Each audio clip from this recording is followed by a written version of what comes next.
Hello and welcome to Bendy, a podcast about being flexible in all of the ways that means. Thanks for joining us. My name is Andy Young, and I'm one of your verbose, taciturn hosts. Joining me, as always, is our other verbose and taciturn host, Beth Martin. Beth, a pleasure as always. What's the crack? I have so much crack. I Uh, love so um, we had a 5.7 earthquake yesterday. it. Ooh, Yes. I did not know that. How was that? Uh-huh. It was weird. I haven't like, have you ever been in an earthquake? I have. Okay. Where were you? Taiwan. Okay. So, like, maybe middle school. So I was like, I don't know, like 12 or 13 was the last time I was in an earthquake. And this was different, right? Because I'm an adult now, Yeah. obviously, with children who Yeah. are at school. And I have a child who's like highly afraid of natural disasters and weather. Um, so it lasted, I don't know, like 7 to 10 seconds, which is a long time when your whole house is shaking. Yep. But it was just kind of like, I was like, because we get like air traffic over our house with like big planes and jets, and the garbage truck is loud, and people have like jacked up loud cars. So I was like trying to like process. It took me like 3 or 4 seconds really to be like, oh, you're like everything is shaking. This is an earthquake. And then I was like, I'm standing in front of all the windows right now. So I like ran in the hallway, and Mike was working from home, and he was like, Beth, and I was like, I'm in the hallway. He's like, okay, I'm in the doorway. And we just kind of like, and the dog came running over, Hmm. and just yeah, we just kind of, some stuff fell off the walls, and um but the whole Um, time I'm thinking like, is my son gonna like be freaking out at yeah. school? And he was. Yeah. He said that he's 8, and he said that his heart hurt, Oh no. and he thought he was having a heart attack, Oh which that's like no. a panic attack, right? Yeah, it sounds like a So my panic attack. 8-year-old had a panic attack at school. Um, I hate to hear it. I know, right? Same day that I needed to take Mike to the hospital to get his colonoscopy. So he's been doing like the colon clear out. And I was like, oh my God, what if they cancel your colonoscopy Yeah. after you've done all the drinking of all the fluids and you've shat all the shit, right? So, but that didn't happen. But like the kids were supposed to be home alone. This is like way longer than of a story than I need That's to be interesting. telling. But yeah, the kids were supposed to be home alone because I was going to take him and bring him home. But there was no way. I was trying to like write them a note because we had 8 aftershocks. And like, Wild. yeah. So I was like writing the note. I'm like, okay, and if there are aftershocks, make sure to like get out of the way from the windows and like stand in a doorway. And I'm like, I can't leave them. Like, No, so I dropped him off at the surgical center, came back. It's an hour drive each I way. was gonna Came back, say got the kids. Yeah. Went back to the surgical center, got him. He has a clean butthole, so that's good. it's a dream. Um, but the weird thing is, I took the kids and Mike Sunday up to the Julian Mining Company that I took you Oh, I to. saw you. I saw pictures from it. Yeah, yeah. Yeah, so if we had gone yesterday instead of Sunday, we would have been in the mine When that in happened. the when it happened. So, and I guess like they had one in Julian. That's where the epicenter was Ooh, 4 miles from our house. So, jeez. I know, right? So, they'd had one on Sunday, like a quick, like it was like maybe like a 3.1 or something. But yeah, so it's just been, and I know we're on a very active part of the San Andreas Fault, but Okay. it was kind of a big deal. So Yeah, that's nuts. I yeah. um. So that is that the first one you've had since you've been living Yes. there? Okay. Yes. Yeah, that we Um. felt, yes. It Yes. was like, and like Harper was at school, my daughter, and she was like, those parachutes where you like fling the parachute up and everyone's like holding on to the outside of the parachute, Yep. and then you sit on it and you're in the parachute. Yep. That's where she was when the earthquake hit. No, So they really? couldn't see what was happening. They were like, is it a jet? Is it a garbage truck? And then she was like, and then everyone started screaming. I Oh was like, oh no. God. Wild. Anyways. Did you get the same guide as we had last time when you went to the Gillian I Wedding? did. I did. Yeah. I Okay, got good stuff. Matthew. Yeah. Yeah, So okay. that's what I was hoping for because he's like worth the like no money that we paid them, you Yeah, know? so true. So yeah, he was in good form. I love it. Yeah. Um, so my so the earthquakes happened quasi regularly in Taiwan. They're Hmm. also on a pretty active fault line, and I didn't know. I didn't even notice they were happening most of the time, and it was people, friends of mine, my girlfriend at the time, who when I was living out there, who were like, "Oh, there's an earthquake." I'm like, "What do you mean? There's an earthquake happening right now?" And I'm like, "Really?" And they're like, "Just sit down and Yeah. notice you're kind of at least your kind of sense of equilibrium. It's almost like you're on a roller coaster or something. It's like, whoa, okay, yeah." And Hmm. otherwise, if you're just walking about doing stuff, it's easy to kind of just not notice it.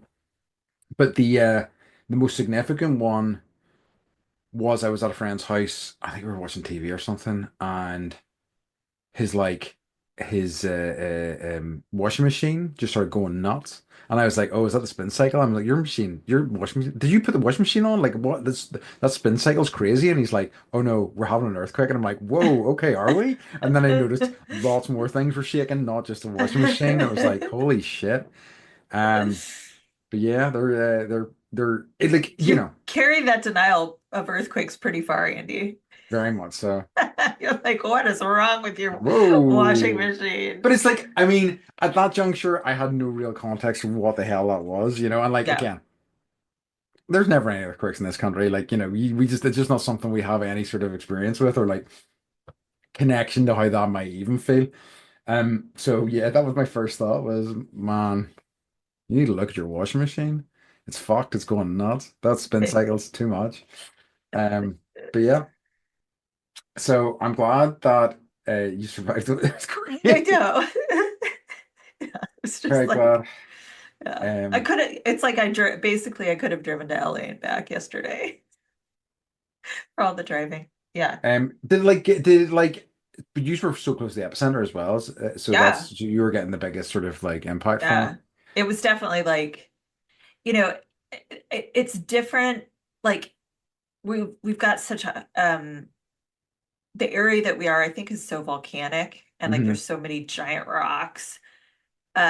So it wasn't like the waviness that you talk about. It wasn't like that. It was Yeah. like it felt like I people say that it sounds like a train coming, Yes. which I didn't hear. I just heard like the earth shaking. I don't know how else to explain it. So interesting. It's and like it's like and then we were like running around the house and like making sure that like the pool like the foundation of the house didn't crack and the Yeah. pool's not like leaking everywhere like whatever and everything's totally fine. And then I started to take myself like out of like okay, catastrophe and everyone's fine and like push aside like the humanness of it. Hmm. And like earthquakes are so fucking cool. They are. I mean, they're Like terrifying, but they're cool as fuck. yeah, Yeah. it was so like it happened, but like at the same time, it's just so neat that like that the earth has pressure that needs to be like Yeah. off gassed, right? I know it is. It is. I mean, Tectonic plates. yeah. No, absolutely. I mean, they're so fascinating, and it does make you feel. They're I can like my experience of them was humbling, a very kind of humbling experience. Is like, Yeah. oh shit, the power of the Yeah. earth. Wow, Yeah. okay. Right. And Um, then we took the dog for a walk like right before it happened, came home, and maybe like 3 or 4 minutes later it happened. Uh and then I was thinking back, I'm like, did she act differently? And like, no, she was her same like normal dog self. So just thought it was some sort of neat useless, rocking, useless. colossal rocking chair that she Yeah, was in. She's like, right. "Hooray." She's like, I know. Um, What's the crack with you? okay, so Top that. top that, right? Check this out. Um, so I mean, pretty seismic for Andy's life. I had Okay. the very last choir show that I'm going to be. Well, where I'm going to be at the head of the choir, I guess. Yes. Um, I think there's a certain amount of denial amongst other people in the committee about what I've actually done because at one point I was like, so at one point I was like, I'm so glad I've quit, and somebody's like, you haven't quit. I'm like, I have quit. I've stepped back. That's what that means. If you step back, you quit. You're saying that I'm not doing this anymore, right? Right. Um, so many, it was great, and I must say the choir had sounded better than they have. I really see Good. improvements over the years. They really have sounded so much better. But like I am also kind of like on our very last rehearsal, Vanessa, who I work with, who did our last, she was like, did everybody sound flat? Did we sound okay? And I'm like, I honestly have no idea. I have not. I'm completely tuned out of it. I'm like thinking about other things. I'm thinking about the shit that needs done for the show, etc., etc. But the night itself was such a great reminder of why I am completely done with it because it was just, you know, people give me a hard time for not delegating. Hmm. The stuff I delegated, I had to handle, which is really Yeah. frustrating. Yeah. Because like it's like I give it people all the information they need, but they still are like, Andy, what about this? And I'm like, you could look at your phone and not hassle me when I'm doing a million and one other things. Um, so frustrating. The similar sort of issues with the booking form not going through. There was three different groups that were booked to use the hall that night. It was a whole so we did they managed to get two of them into like in a different room, but then there wasn't enough chairs. We had to go and find chairs last minute. It was a whole pain in the ass. Um, but so yeah, so very happy it's over. I mean, it's not entirely because there's still like a lot of crap needs to be handed over, But yeah, I am Has someone stepped in to take over your not role? exactly. The committee's going to be handling all of this. A lot of the stuff's going to be delegated to them. A lot of stuff has been delegated to them. So I did after the event, I put together a list of duties I did over the course of the 2 years, and it was a page and a half of just Wow. different listed things. Yeah. And I was like, there you go. And I'm like, okay. Um, Uh-huh. so I don't think anybody is stepping into my role completely, but the committee is taking over all this kind of stuff, and I think they're going to see about voting in somebody again. But I feel like maybe I mentioned this last time. The amount of conversations I've had with people, and they're like, "Why are you leaving?" And I'm like, "It was a lot of work, and it was deeply stressful." And they're like, "Was it stressful?" And I'm like, "Yeah, it's wild to me. Like people have no conception whatsoever." Oh, anyway, No, it's like hooray! event planning. I think I've told you this a few times. It's like one of the top five most stressful jobs in the Yeah. United States. Oh, It's really? so I didn't know stressful. that. Okay. Yes, up there And with like emergency room doctors. and like people have. I mean, I don't need respect, but I just need a little bit of understanding. Do you know what I mean? And there's so little of that, And it Yeah. was, but so yeah, happy. I'm handed it Yep. off. I think whoever takes over from me is not going to be fully aware of what they've stepped into until they've stepped into it, But not my problem. I'm Uh, so proud of you thank you. for I'm not gonna say stepping back, for quitting. Yes. Yes, me too. Was it stressful? And like, immediately fill the gap. There's a vacuum, the vacuum has kind of filled in certain ways, but it has. I'm very glad that I've made the decision that I did, and I Yeah, keep being reminded why I did it. good. Um, I also, since we last spoke, saw Novocaine. Do you know Novocaine? It's a movie. Oh, with oh, Jack Quaid. thank you. I was like the offspring of Meg Ryan and Randy Yes, yeah, Quaid. that's him. That's him. Not Randy Quaid. Randy Uh, Quaid? no, Which are the Quaid brothers? Dennis Quaid. Dennis Quaid. Dennis, yeah, Sorry. Randy Quaid is the one that like lost his mind and ran to Canada, that's right? correct. That is correct. So He yeah, knew things. he did know things. Yeah, yeah, he'll maybe be proved prophetic in a few years' time. Um, so it was Was very it? good. Sorry, go on. I saw the promotion for it when I Yeah, was in LA, so I it mean, he's was like great. all over the place. I love him. He's a cutie pie. It was very entertaining, and it That's had a like, perfect description. yeah. He's Like total cutie pie. he is a totally cutie pie, and he and he's just a lovely like, screen presence, and he did some fun Hmm. things with the concept. So it was like it's not the sort of thing that's going to like blow anybody's mind, but I really enjoyed it. It was a really fun time at the movies, and yeah, thoroughly enjoyed that, I must say. I'm really kind of like excited for Sinners.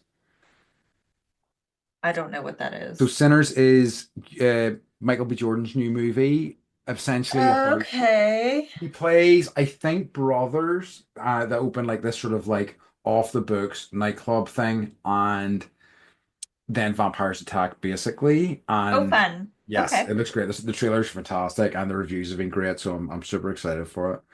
Um, but yeah, so that's kind of what's been happening with me.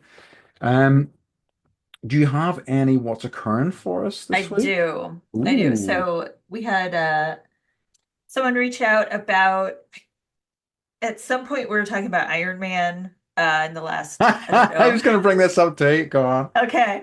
Um and someone argued with me about the fact that Tom Morello was in one of the opening scenes in the cave Yeah, and sent me a photo and was like, "This isn't Tom Morello." And yeah, I was like, "No, no." So I went to where you go when you want to find the actual truth of things, Reddit. sure. And someone else was like, Tom Morello was in the cave in Iron Man. And Yeah. so I screenshotted it and I was like, actually, yes. And they were like, you're right. And I was like, that's right, I'm right. In your face. In your face. He was texting me about it as well. He also said Tom Morello wasn't in Rage Against the Machine. And I was like, yeah, I Yeah, he was. was. I have to respond. So I'm not gonna like drop the Wikipedia page on him, but actually I'm gonna.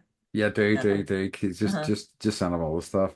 Um, I just love that about it's like the Flea, right? Like he just kind of shows up in places. yeah, yeah, yeah, yeah. I mean, like, I expected more from Flea because, like, Flea, I don't Yeah. know, for whatever reason, that's just what Flea did for years, and it was just he would just be like this random guy. And I remember, I think he was like, was he a guy in a bathroom in like Yes. He's Fear the always the guy in the thing? bathroom. Yeah, he's the guy in the bathroom who's on drugs. Yeah, which is a role he knows all too well. Uh, I saw some TikToker wherever people see the things on the internet, and it was uh-huh. like this person standing on Hollywood Boulevard just like rocking out uh Nice. playing a Red Hot Chili Peppers song and Okay. like didn't realize that the person that she was playing to was Flea. She Oh, was no yeah, way. I know, right? So someone's got the video of it and she found it was like, I had no idea. I'm like, Flea is everywhere. He And probably, apparently I'm sure he so is loved Tom that. Morello. I know. I'm gonna look at his because like if you don't let's see, I'm checking out his IMDb page. He seemed like, yeah, I know, because I mean, he seems like a guy who's had, certainly a wild life, but I think Totally. a fairly compassionate dude, and like he seems like relatively kind. I think, he certainly has had his problems, but he seems like a kind guy. Um, but yeah, Yeah, so I'm sorry, I'm DBing it's quite right. Tom Morello. He was in Dungeons and Dragons. Tom Morello's in Dungeons and Dragons. Yes. Honor Among Thieves. He plays Kimathi Stormhollow. Okay. He's I in mean, everything. I had no idea. Like I said, I know I would recognize Flea. I just guess What? I wouldn't have spotted Tom Morello. You know what? Why not? I know. I'm so excited. So okay, Tom Morello, closet nerd. He is a closet nerd. Good. One of us. Like D&D and One D of and us. comics. One I love of it. us. Okay. One of us, one of us. So Yeah. okay. All right. Well, we sussed that out for the We world. did. We did. We did. Okay. I have one other thing. Go for it.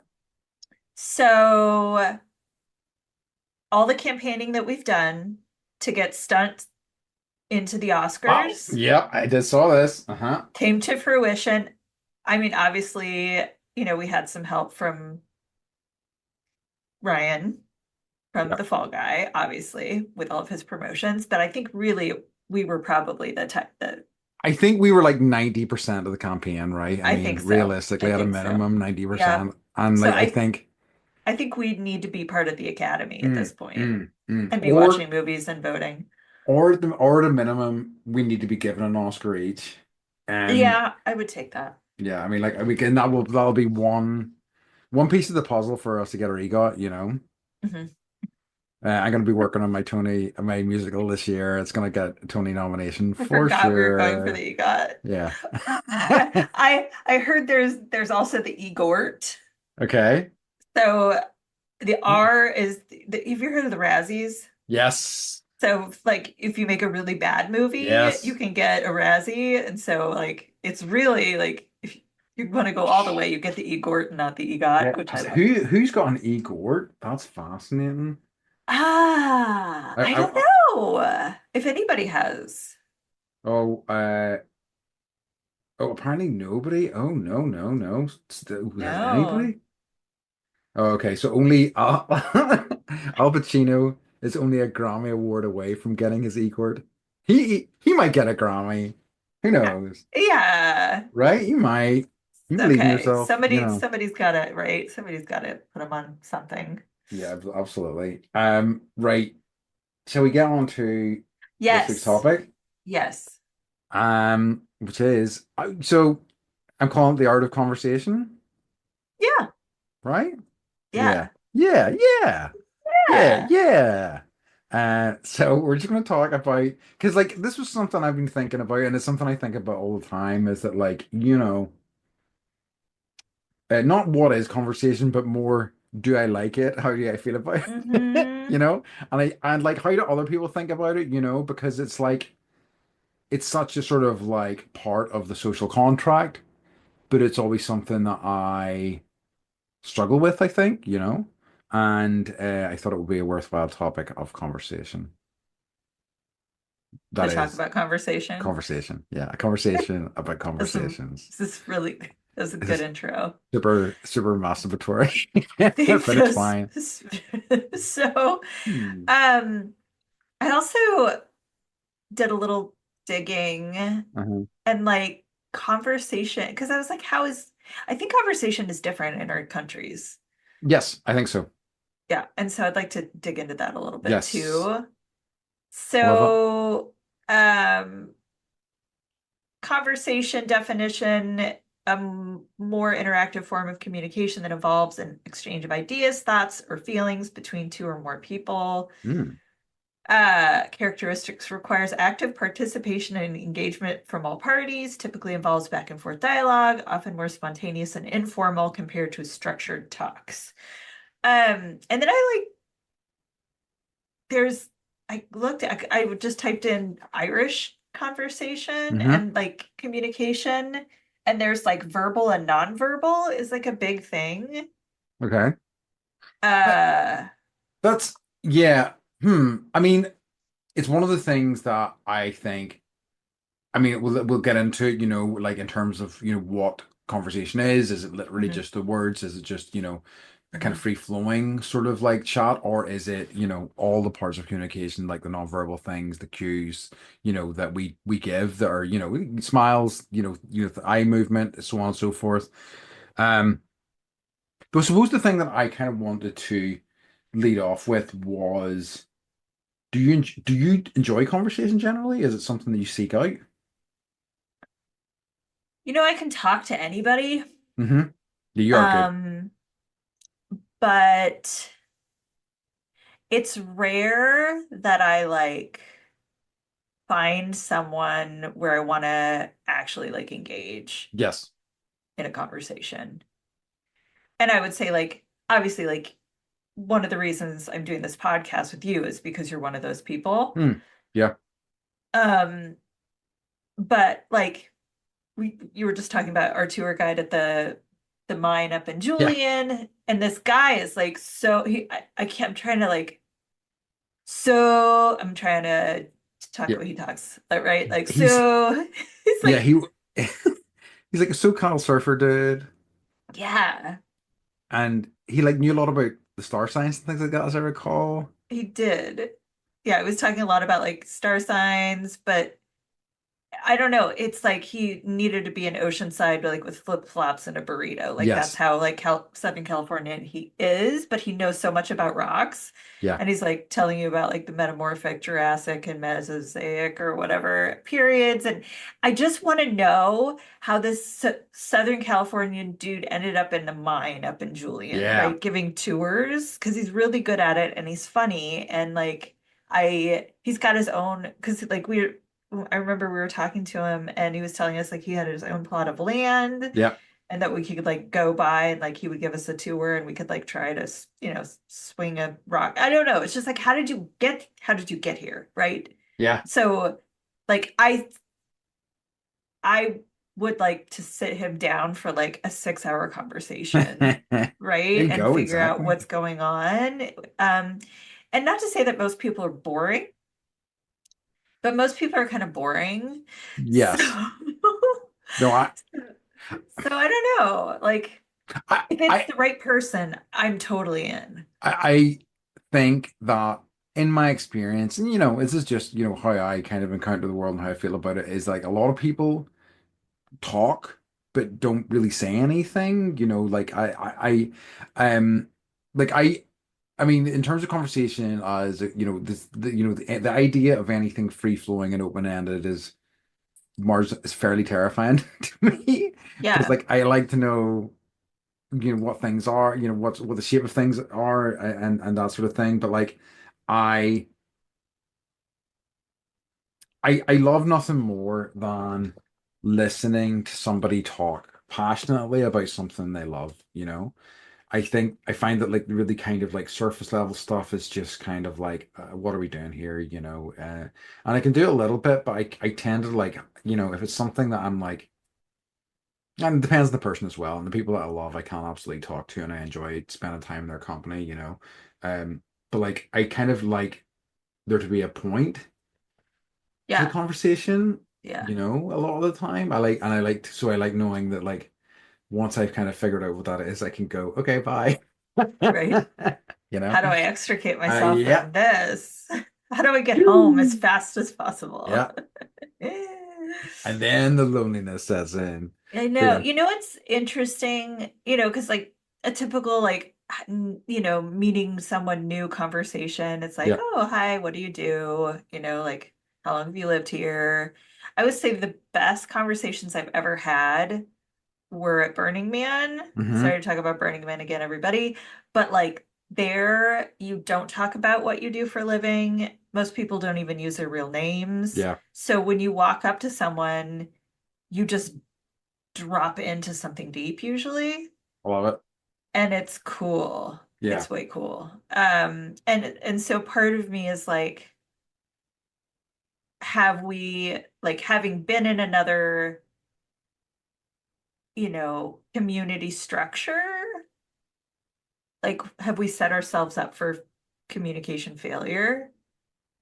I think we certainly set the community or up for very narrow conversation. There's not room for like a lot of emotion and things like that. There's certain subjects that are kind of off limits. It's such a shame. And it's like I feel like, I've had conversations with people that have led to them talking about something that makes them cry, and like almost inevitably somebody will go, I'm sorry. And I'm like, never apologize for crying. Hmm. It's like it's something that happens. I am glad that I provided the space that you felt you could do that, and so on and so forth.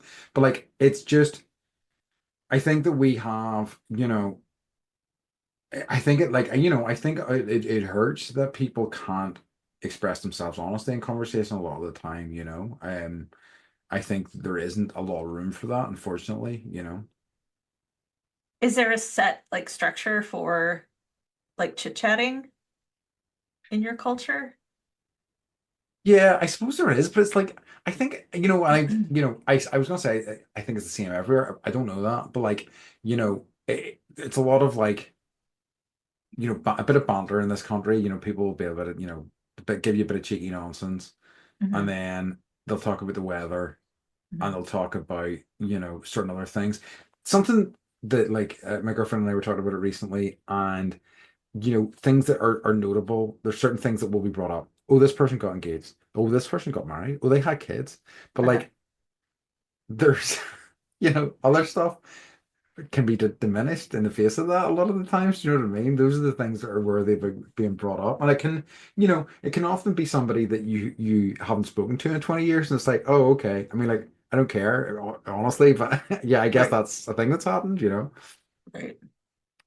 So I another part of like communication that bothers me is, and what I noticed being in Ireland with you was how everyone seems to acknowledge each other Mhm. and their Yeah, existence. And maybe it's there's just so many people here. But we don't. Like that's even in the interesting. neighborhood, I'll be walking and like, obviously there's like one other person that's walking and I'm like, hello, and they won't respond. And I'm just like, wow. That's kind of like, I mean, I know that, and it definitely happens. There's that the idea of like isolation in big cities because, Mhm, like, yes, you're surrounded by people, but people just won't talk to each other. But like, I'm really surprised and it's slightly disappointed that is because your town's not massive, that it's a bit mhm, more small town. I would have hoped mhm, that people would be a bit more friendly, but you're right, and I think by and large people are more, certainly, where I live, if you walk past somebody, you may say hello, mhm, especially if you're the only two people there, you mhm, know. mhm. Um, but yeah, I like that feel. I think that's just going to result in people being more closed off generally. If they, especially if you make this like conversational gambit and it's like, you get nothing, you get silence in Yes, return. yes, yes. It's weird. It It's is. weird. And I'm envious, I guess, that it's like how people need physical touch and need hugs Yep. every so often, right? Um, like I think that people need to have their presence acknowledged. Hmm. And I think about that a lot with going off on tangents, sorry, but like with people that are houseless Yep. and how often they're ignored and people won't make eye contact with them at all. Yeah. And I like that's one of the things that they talk about being so hard. It's like I feel like I'm invisible.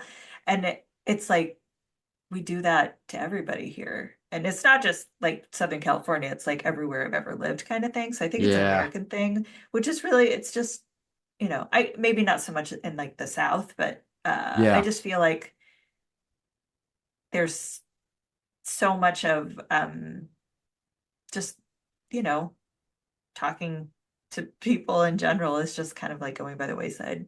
It is true. And I think, in with regards to other, us getting online more and that the idea was that was a socializing thing, but they're just fucking anxiety machines, and it seems They like they are. are having the adverse effect. I mean, when we've talked about with, on friendship episodes and stuff like that, how there is almost like a friendship epidemic in terms of like, a lot of people with no close friends and things like that. And it's I think probably it's connected to conversation. It's connected to, I think, people struggling to make that leap, to try to kind of like throw something out there and see what Mhm. happens. So I think by like engaging in small talk with people, Andy, you're doing like your civic duty. Uh, can I not do it in a different I way? know. So like there's like I dug a little in my mind garden Hmm. and like it gives examples of like how to have a conversation and like lead with a compliment, be kind and friendly and use open body language. And number three is embrace small talk. I Gross. know Andy just gave me a stink face. Um, I I think, I mean, like, I do kind of do small talk, but like I really struggle with people I don't know. And like, Mhm. if it's people, through organizations I know, like for example, through the choir or through like yoga classes I teach and things like that, I can do a little bit of, you know, a few minutes here and there just talking about things. Like my kind of problem is that I really don't want to.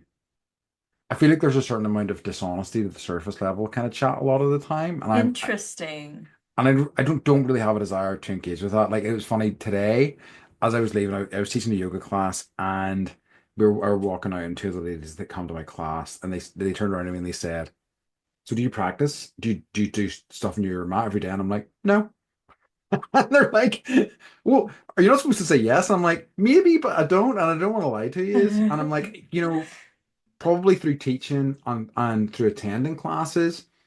I probably do yoga most days, but like I don't I find it hard to motivate myself on the mat. I really prefer the setting of a class. I like the energy there. I kind of like it's a nice mixture for me in that I can be relatively isolated, but also surrounded by the energy of other people, which is quite a Hmm. nice compromise for me. Hmm. But I think that like it really did make me laugh how surprised she was whenever I was like, no, I No. don't. Yeah. Because it's true. And I just have no interest in doing the social thing, which is like, yes, of course, I'm a yoga teacher. Yoga's my life. I live and Right. breathe yoga, and et cetera, et cetera. It is super important to me, but this is the honest reality of it. You don't have time, I don't honestly. have time, honestly, no. No, that's true. Just the idea of you having like a daily practice makes me Oh, laugh. I'm friggin' tired already without the thought of that. And Hmm. I do exercise most days, but I'm like, oh, I can't also friggin' squeeze a daily yoga practice in there as well. Mm-mm, mm-mm. So, number four is ask good questions. hmm I'm good at Number that. five is, yeah, show empathy and engage in active listening. I think I'm good at that. I, you already know this about me. I'm an interrupter. Uh-huh. And I do sometimes think ahead, like you're talking and I'm listening, but I'm already thinking about like, oh, this is, triggering something in me that I want to share. And part of that is because we're podcasting and that's what you're supposed to do, right? True. But I do get excited and I can actually be like the annoying interrupter. And I'm aware of it. I'm aware of it. I know. But like Don't shame me. I won't shame you. I absolutely won't because it's also sometimes that's not saying that you're not listening. It's you're saying that because also sometimes in conversations, people can start talking about something, and within the first few sentences, they've said well, all they kind of really need to say on it, but then they try to like they talk around it a little bit more. So you're kind of like, okay, I have all the pertinent information here. I'm ready to move on. That's okay, I think. I think that's an okay place to be in. Um, so I don't think you're anything to apologize for there. No, I think that's just I mean, or maybe we're just both rude. It's a Yeah. possibility. Let's not rule that out, I suppose. But yeah, I had I a I mhm. had a guy that I when back in my event planner days, I had a golf cart or department. I Ooh, had a sweet tricked out golf cart. It was hmm street legal, but it nice. was always breaking. And so the repairman for the golf cart, like I've never had to actually tell someone like you need to stop talking. I have to hang up the phone. So there are people out there that I think, yeah, it's like stream of consciousness. Yes. And they just go and go and go and go and go. And it's not like he didn't understand social cues. He just didn't care and he wanted to talk.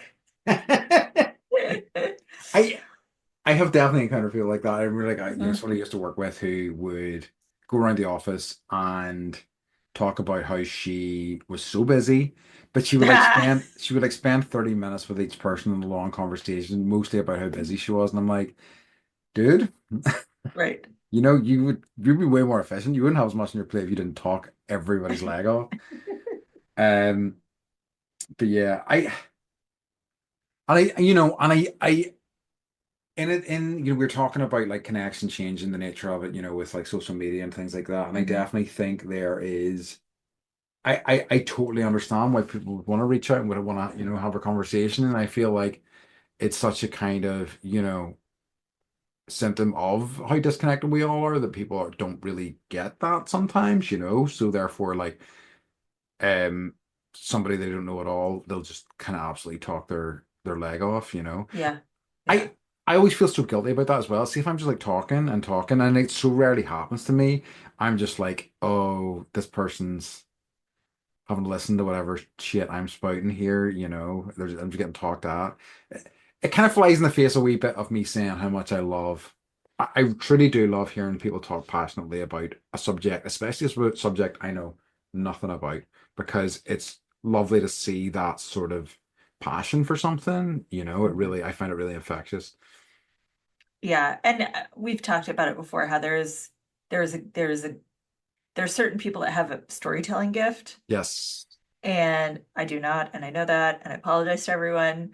Uh, but it's so great to be around a Oh, storyteller. And yeah. my dad was a storyteller, and so like growing up with that was so great, and not having that. And then we had a friend that passed away. Oh, I don't know, probably it's been 10 years now. Uh-huh. But he was from New Zealand and living in Moorea, but had lived in the Cook Islands, and had like he had 9 sons, and four had been married 4 times. Like just that, like Well, what kind of life? Tell me.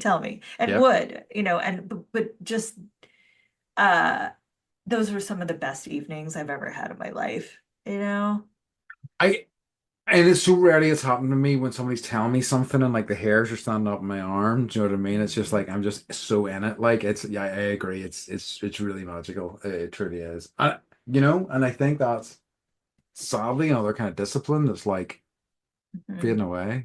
It is. And there are like books written about it. I looked at it. It's like, people, the art of storytelling is like uh it is an art, obviously. Absolutely. And, maybe I need to do some reading about it. But I also think you're just born a storyteller, or you're Yeah. not. I So, think you're right. And I think what has happened is a lot of the times those sorts of gifts have been co-opted for like, a salesman, or do you know what I mean? Because like, for yes. years, for generations and generations, that's just how stories were passed down a lot of the time, Yeah. was by All stories the being told from, oral history. yeah, but Or like the game of telephone. the game of telephone and Dave. It's because like one of the, and I'm getting ahead of myself, like what's been bringing me joy is something that I've been reading, and it is so conversational, and it's just lovely. It's just lovely Really? spending time in. Because I think a good story to me kind of has the sides, but they're like they don't go on too long. They're aware Mhm. that they need to get back to the point. And I feel like there's something lovely, something like that's meandering, but not too far away from the kind of center of it, is really kind of special. And it's hard to do, I Mhm. think. Mhm. I'm excited to hear what it is. Um, okay, so Irish nonverbal Hmm. communication, they say that there's physical contact, Yes. but like slap on the back, gestures, that kind of thing, personal space. Irish Yeah. people tend to maintain an arm's length distance between themselves and others when speaking. Do you guys have like close talkers? Yes, but it's not the same. Like I really noticed this, especially when I've been in bigger cities, even in the UK, like the sort of your personal bubble, I think in Britain is way wider than it would be in the US generally. Hmm. People tend to like that. They need that sort of space around them. People can kind of freak out if that's kind of breached a wee bit. Yeah. No, we have like talkers that are like tailgaters, where they get right up in your grill, and Yeah. and you can feel the spit on your face. Oh, it's happened to Eh. me before, and I'm just like, oh man. You're a close talker. And then you try to like move away a little bit, and then they like move with you. You're like, I need to go to the bathroom. And then Right. I sit in the bathroom for half an hour. That's the Uh, dream. you're right. It says that eye contact is the norm. So you guys are good at That's eye contact. Yeah, I mean, Uh, I'm not good at eye contact, but yeah, I think that's probably true. gestures, not you're not a hand talker, so you don't have excessive use of hand I gestures. think that's fair. Yep. Huh. It's like Um, I can't sometimes I like to trick my brain into like, moving neurons around and attaching. I sit on my hands. Interesting. It's so hard to talk without your hands. I don't understand. Like, it's one of the things that I really struggle with is that aspect of communication and we've talked about in this podcast before about me trying to get like a diagnosis or figure out Hmm. whatever is going on with my brain. Like, but I find communication, I don't know if you can call like texting conversation, but like I guess you can't you can be conversing over text, but like I find the lack of body language, of physical cues to be so stressful. Like, and it's one of the reasons why I don't really like text, not much, especially with Hmm. guys, because like it's just like here's a sentence with a full stop at the end. I'm like, oh, why are you cross with me? Please don't be cross with me. And I know that that's not the case, but I just find, and it's why like how I text is like lots of exclamation marks and stuff or smiley faces because I'm like, Yes. you need to know I'm happy. I'm happy. We're having a nice time. Um, Because you're actually a golden retriever. yes, very much so. But like so it's why I think that because I can hear the tone of voice if I'm speaking to somebody on the phone. That's definitely better. But there's a whole range of other stuff that's happening if I'm with somebody that I just find so instructive, and so like even though I'm probably not in love with like conversation in any aspect, I think in person is by far my preference. Hmm. I,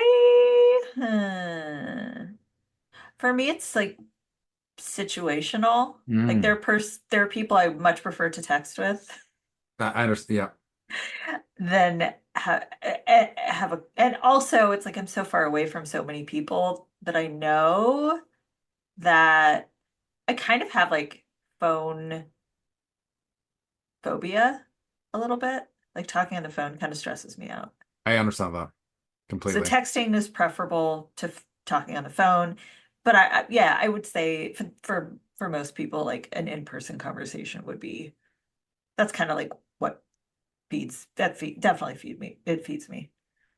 I, I no, I think yeah, I think definitely my preference. I really, one of the things I struggle most with conversations is knowing how to finish them. Hmm.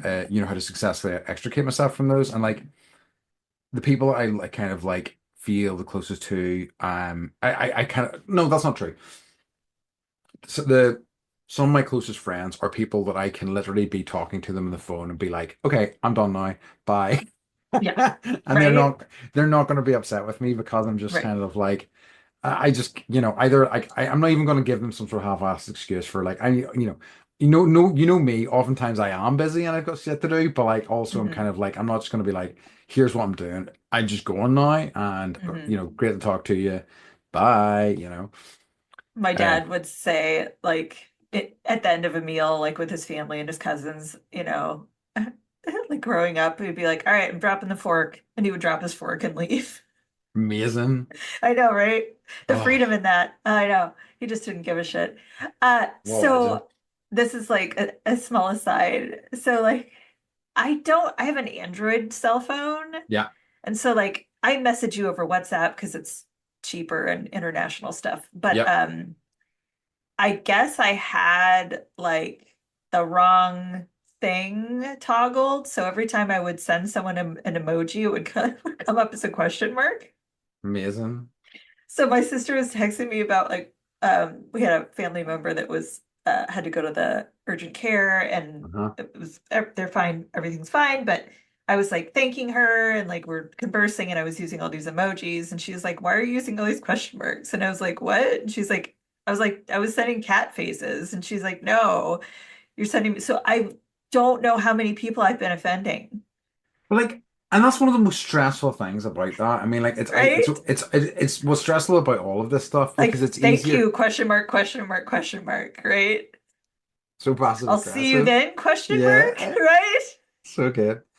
And because you really do not know how these things are going to arrive for somebody else, or even if they No. have arrived, and like I remember like early days of having phones, sending messages to people, and they hadn't got them for whatever reason, and me being going like, oh Yeah. God, what have I done? Have I said something Yeah. that's offended them? Have I upset them? Yes. But it's just like Yes. technology, it's a Yes. fucking motherfucker. At least I have like automatic responses when I'm in person with somebody.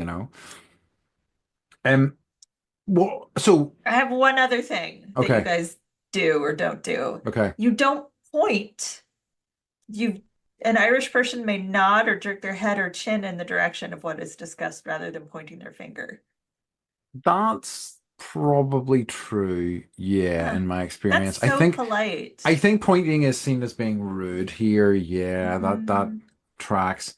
I do I point? I don't think so. I don't think I probably do. That's a good point. Yeah, I hadn't even considered it. Yeah, yeah. I think that's very Hmm. fair. Hmm. What do you think American nonverbal communication is like? I To me, you talked about hand talking, and I definitely think about uh, American people generally as being more we animated. yes, like look at our politicians. True. Like everyone has a certain, like their gesture, right? Yeah. So yeah, I would say we definitely we're kind of just crass. I think we're a lot more like huggy. I think, yeah, our Yes. personal space doesn't really exist. Like you have to teach Agreed. your child about their personal bubble. Yep. Um, and so it's fun. You'll hear like, kids that are in like first or second grade, like, you're in my bubble, get out of my bubble. Cause like that's when you start to teach them that they have a personal bubble. Yep. We're terrible at eye contact. Interesting. Okay. And yeah, we use our hands to gesture and we point the fuck out of everything. We're Yeah, always pointing. that's absolutely been my experience too. Yeah, that's so Yes. true. Yeah. Interesting. Yeah. Like I think, And I think we're passive aggressive and there's a lot of like eye rolling. oh shit. Same here, I think. I really Yeah. do. I think it's expressed differently, but I definitely think it happens here for sure. Hmm. Um, like I think that, when I think about American communication generally, I think there's more honesty in American communication. Like I'm not saying that that's entirely true. I think people will more likely speak true rather than trying to save somebody's feelings or, not, or just the desire not to cause trouble. Whereas I think people in this country will oftentimes bury stuff down rather than voicing it, and it will Hmm. just, eat away at them in other ways. Hmm. I think our if it I think uh creating conflict is sometimes celebrated here. No, yeah, it's true. Like look at our TV shows, right? Like it's Yeah. all because I watch The Real Housewives, like that's all they do is fight and create conflict. And so Um, you see that on TV, right? And then, you know, just knowing like what happens at the middle school and high school from some of the parent stories, yeah. like these kids are creating conflict on purpose and Fucking bullying nuts, each like. other over it. I know. Um, so two things that occur to me, I'm gonna try to remember both of them, but um you were talking about like TV shows, and I just wanted to mention to you, I don't so we have, Big Brother, the Hmm. TV show. So Big Brother's Hmm. more, I know, I remember seeing American Big Brother, and I feel like it's quite different to what our Big Brother is, but you know the idea. So we have a celebrity Big Brother every year. I don't watch it, but like I saw a news article about who was in it this year. Do you know Mickey who we Rourke. had? Yes. Uh, Did you hear how he uh-huh. went out? Uh-huh. I didn't hear. I heard the first. I know there were like two incidents. Yes, there were two incidents, and both of them were like homophobia, and also I think you mean like it's hard to interpret it as anything other than telling Jojo Siwa, who's a lesbian, that he would like fuck her straight essentially. And I'm Yes. like, Yes. Yes.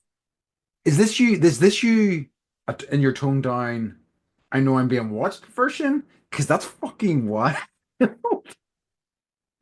Yeah. Yeah. So yeah, very. I know because whenever I saw that they had him, I was like, oh holy shit, this is gonna be an inferno. This is Well, gonna be and a it's like that's how shit desperate show. he is for money that he's willing to like ruin his career over it, at least for a Yep. little while. I mean, he keeps bouncing back every decade or so, but yeah, There's I thought the same thing. Like, because the article I read, I actually watched the video.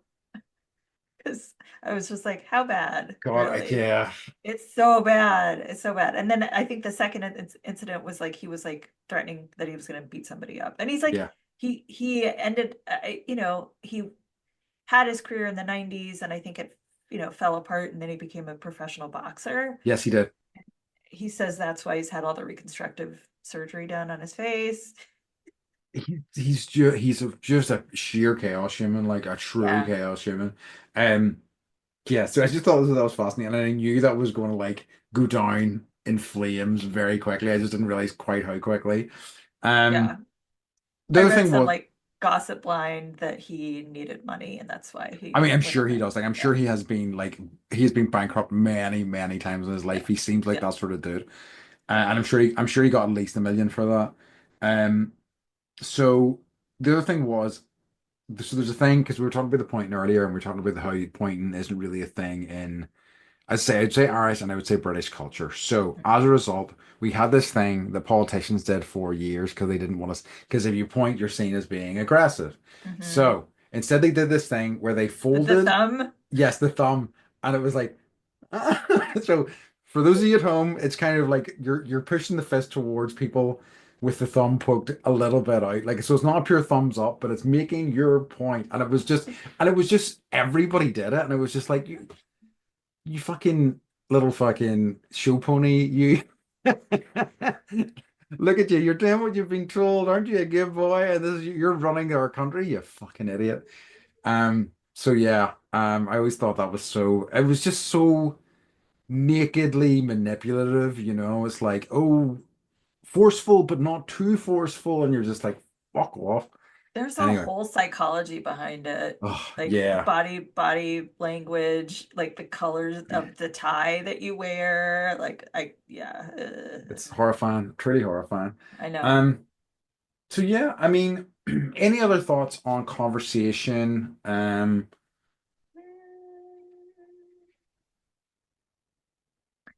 There was one thing. Yep, Uh, have you heard of bright siding? no, Yeah, okay, so people like basically, okay, here's the definition. Uh, but bright siding along with the same lines as toxic positivity involves making statements that dismiss the other person's feelings or experiences. Like, I have cancer, like, oh, it could be worse. You could, oh God. right? So, like, it says, like, don't bright side, basically. Like, don't try and invalidate someone's experience, which I agree with.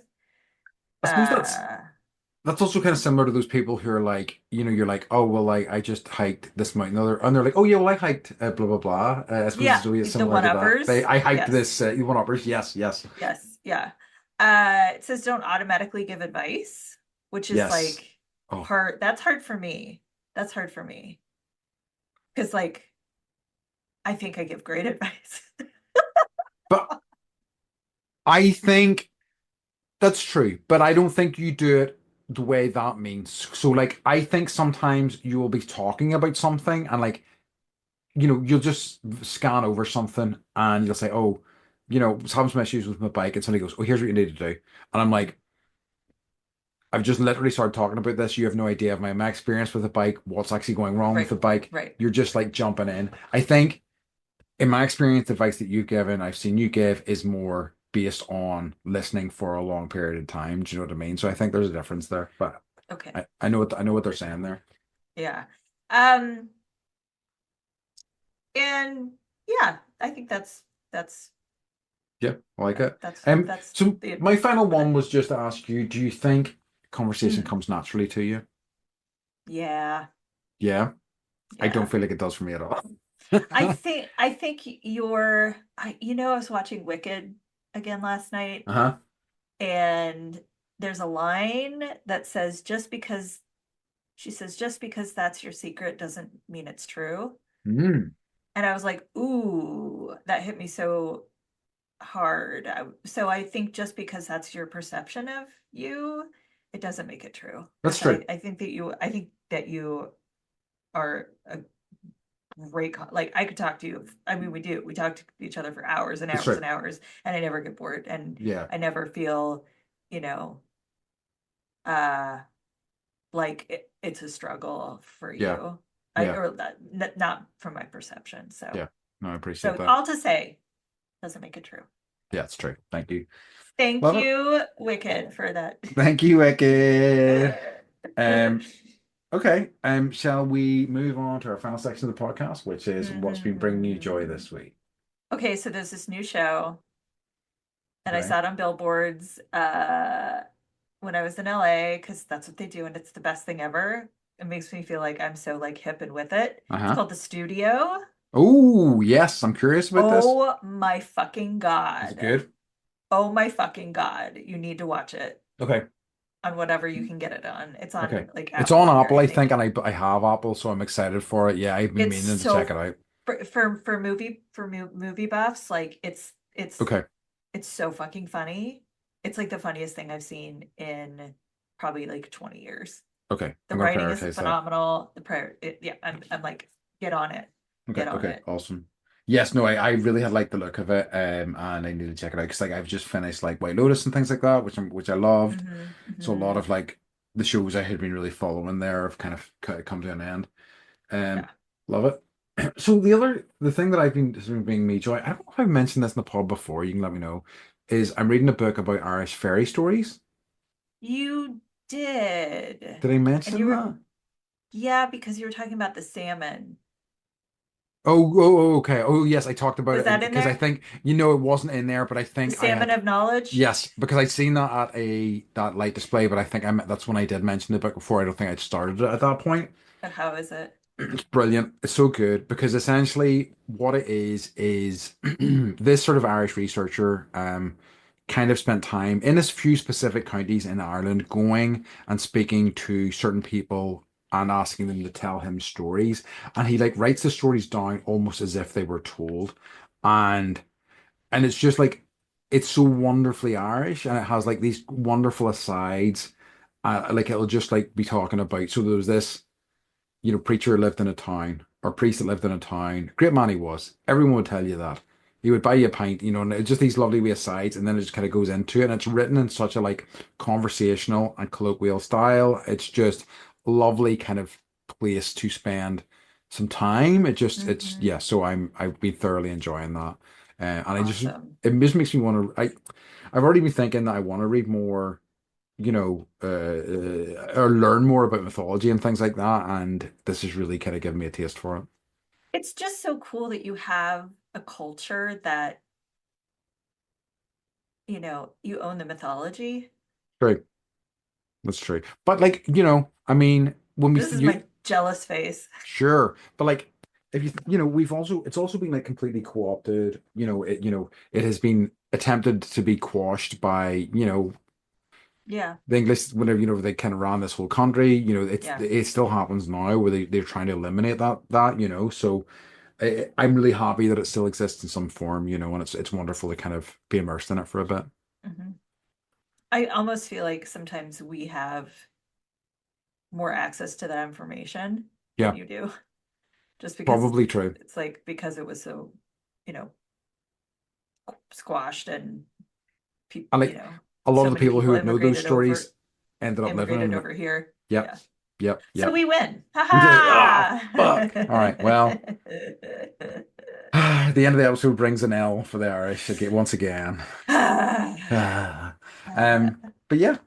Okay. Beth, could you tell everybody where they can find us, please? You can find us at bendypodcast.com. And we Ooh, had a spike in listeners, so I don't know hell what happened yeah. there. And then it fell Yeah. back down. So whoever listened, keep listening. Yeah, please do. All right, we love it. Okay, in that case, as always, folks, we'd like to remind you to stay